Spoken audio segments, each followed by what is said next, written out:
कर्नाटक के नायब वजीर आला डीके शिव कुमार ने कहा कि हुकूमत की गारंटी स्कीम्स गृहलक्ष्मी और गृह ज्योति बंद नहीं की जाएंगी।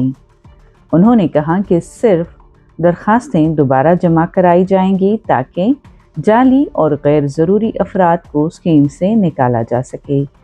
शिव कुमार ने कहा कि ये दोनों स्कीम्स कांग्रेस हुकूमत की फखरिया पेशकश हैं और अवाम अपोजिशन की अफवाहों पर यकीन न करें।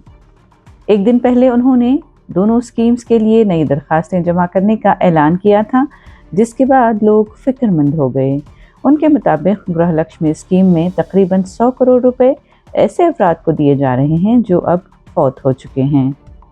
कुछ लोगों ने गलत फ़ोन नंबर और दीगर गलत मालूमात भी फराहम कर रखी हैं।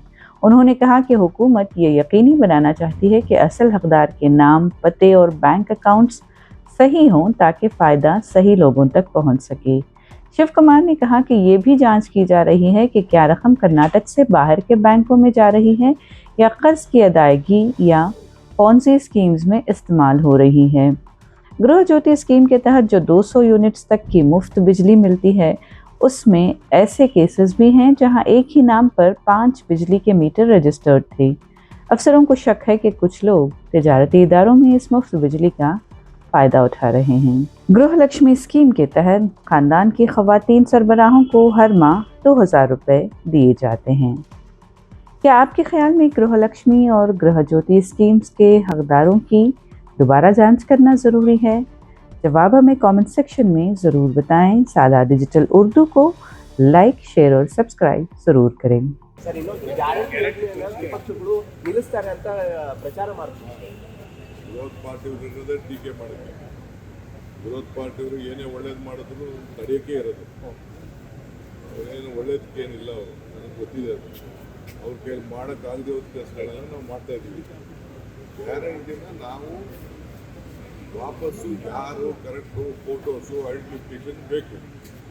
ಆಗ ಏನೋ ತರಾತುರಿಯಲ್ಲಿ ಕೆಲವರೆಲ್ಲ ಯಾರ್ದೋ ಫೋನ್ ನಂಬರ್ ಕೊಟ್ಬಿಟ್ಟಿದ್ದಾರೆ, ಯಾರ್ದೋ ಅಕೌಂಟ್ ದುಡ್ಡು ಹೋಗ್ತಾ ಇದೆ. ನಮಗೆ ನೇರವಾಗಿ ಕರೆಕ್ಟಾಗಿ ಅವ್ರ ಅಕೌಂಟ್ಗೆ ದುಡ್ಡು ಹೋಗ್ಬೇಕು. ಯಾರ್ಯಾರೋ ಡ್ರಾ ಮಾಡ್ತಾ ಇದ್ದಾರೆ, ಅದೆಲ್ಲ ನಮ್ಮ ಹತ್ರ ಎಲ್ಲ ದಾಖಲೆ ಇದೆ. ಆಮೇಲೆ ಕರ್ನಾಟಕದವ್ರಿಗೆ ನಾವು ಈ ಗ್ಯಾರಂಟಿ ಕೊಡ್ತಾ ಇರೋದು, ಹೊರಗಡೆ ರಾಜ್ಯದವ್ರಿಗೆ ಗ್ಯಾರಂಟಿ ಕೊಡ್ತಾ ಇಲ್ಲ. ಬಸ್ಸಲ್ಲಿ ಕರೆಂಟು ಕೂಡ ಕರ್ನಾಟಕ ರಾಜ್ಯದಲ್ಲಿ ಯಾರು ವೋಟ್ ಇದೆ ಅವ್ರು ಕೊಡಬೇಕು. ವೋಟ್ ಇಲ್ಲದವ್ರಿಗೆ ಯಾರು ಕೊಡಬೇಕು? ಯಾಕೆ ಕೊಡಬೇಕು ನಾವು? ಸೊ ನಾವು ಇಲ್ಲಿ ಯಾರಿದ್ದಾರೆ ಅವ್ರಿಗೆಲ್ಲ ಉಪಯೋಗ ಮಾಡಬೇಕು. ಈಗಾಗಲೇ ಕ್ಯಾಬಿನೆಟಲ್ಲಿ ಬಸ್ ಅವ್ರಿಗೆಲ್ಲ ಒಂದು ಐಡೆಂಟಿಫಿಕೇಶನ್ ಕಾರ್ಡ್ ಕೊಡಬೇಕು ಅಂತ ತೀರ್ಮಾನ ಮಾಡಿದ್ದೀವಿ. ಹಿಂದೆನೇ ತೀರ್ಮಾನ ಮಾಡಿದ್ದೀವಿ, 3 ತಿಂಗಳಿಂದ ಆ ಪ್ರೊಸೀಜರು ನಡೀತಾ ಇದೆ. ಸೊ ಅದನ್ನು ಸ್ಟ್ರೀಮ್ ಲೈನ್ ಮಾಡ್ತೀವಿ ಅಷ್ಟೇ. ಯಾರಿಗೂ ಯಾವ ಕಾರಣಕ್ಕೂ ಗ್ಯಾರಂಟಿ ನಿಲ್ಲಿಸೋದಿಲ್ಲ. ನಿಲ್ಲಿಸೋದು ನಮ್ಮ ಕಾರ್ಯಕ್ರಮ ಅಲ್ಲ. ನಾವು ಇಡೀ ದೇಶಕ್ಕೆ ಮಾದರಿ. ನಮ್ಮ ಗ್ಯಾರಂಟಿ ಇಡೀ ದೇಶಕ್ಕೆ ಮಾದರಿ.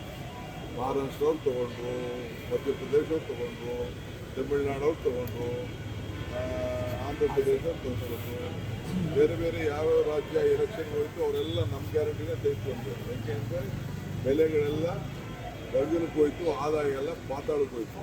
ಈಗೂ ಎಲ್ಲದಕ್ಕೂ ಆದಾಯ ಪಾತಾಳಕ್ಕೆ ಹೋಗ್ತಾ ಇದೆ. ಈ ಸಂದರ್ಭದಲ್ಲಿ ಗ್ಯಾರಂಟಿ ಯಾರಿಗೂ ನಿಲ್ಲಿಸಲ್ಲ.